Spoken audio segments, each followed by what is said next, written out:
আসসালামু আলাইকুম। কেমন আছেন সবাই? এই মুহূর্তে বাংলাদেশে আমরা সবাই জানি বাংলাদেশে প্রচুর বন্যা হচ্ছে।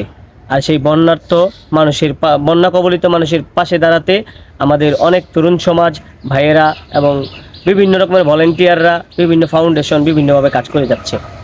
তো আমরা আমাদের মধ্যে অনেকেই ইতিমধ্যে হয়তোবা চিন্তা ভাবনা করতেছি যে আমরাও ওখানে যাব, সেখানে গিয়ে আমরাও ত্রাণ দিব বা উদ্ধার কাজে আমরাও সাহায্য সহযোগিতা করব। তো এই চিন্তা ভাবনাটা করার থেকে একটু ব্যতিক্রম চিন্তা ভাবনা করলে আমি মনে করি ভালো হবে। সেটি কী রকম? সেটি হচ্ছে, ধরুন আমরা কালেকশন করলাম, ধরুন আমাদের কালেকশন হলো 50,000 টাকা। একটা ট্রাক ভাড়া করলে সেখানে মিনিমাম 20 থেকে 30 হাজার টাকা খরচ হয়ে যায় একটা ট্রাক ভাড়া করতে গেলে। তো একটা ট্রাক যদি 30,000 টাকা ভাড়া করতে হয়, তাহলে এখানে 50,000 টাকার থেকে 30,000 টাকা মাইনাস করলে আর 20,000 টাকা থাকে। তো যদি আর 20,000 টাকা থাকে, সেই 20,000 টাকার মধ্যেই কিন্তু আমাদেরকে এই ত্রাণ সামগ্রীগুলো কিনতে হবে।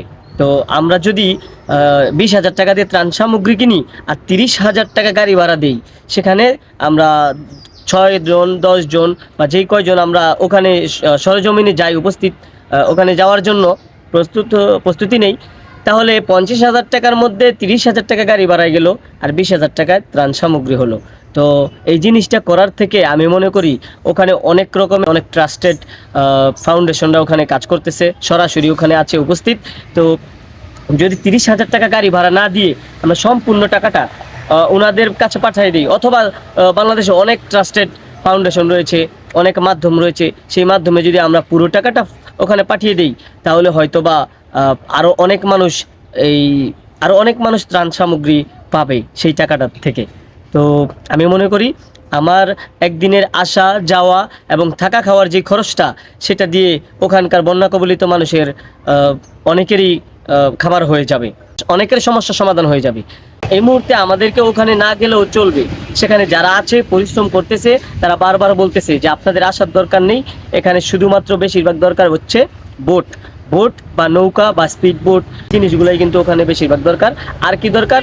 শুকনো খাবার, খাদ্য সামগ্রী দরকার। তাহলে আমাদের ওখানে গিয়ে অযথা বিশৃঙ্খলা সৃষ্টি করা আমি মনে করি ভালো হবে না। আমরা এখান থেকে যারা পারি, যতটুক সামর্থ্য আছে আমরা সাহায্য করব। আমরা বন্যা কবলিত মানুষের জন্য বিশ্বস্ত যেই ট্রাস্টেড ফান্ডগুলো আছে সেখানে আমরা দান করব, এবং পাশাপাশি আমরা আল্লাহ তাআলার কাছে দোয়া করি অতি শীঘ্রই যেন আমাদের এই সমস্যার সমাধান হয়ে যায়।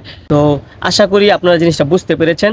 আর একটু ভাববেন, যে কোনো কিছু করার আগে সবসময় চিন্তা ভাবনা করবেন। পরবর্তী কোনো ভিডিওতে আবার কথা হবে। সেই পর্যন্ত ভালো থাকুন, সুস্থ থাকুন।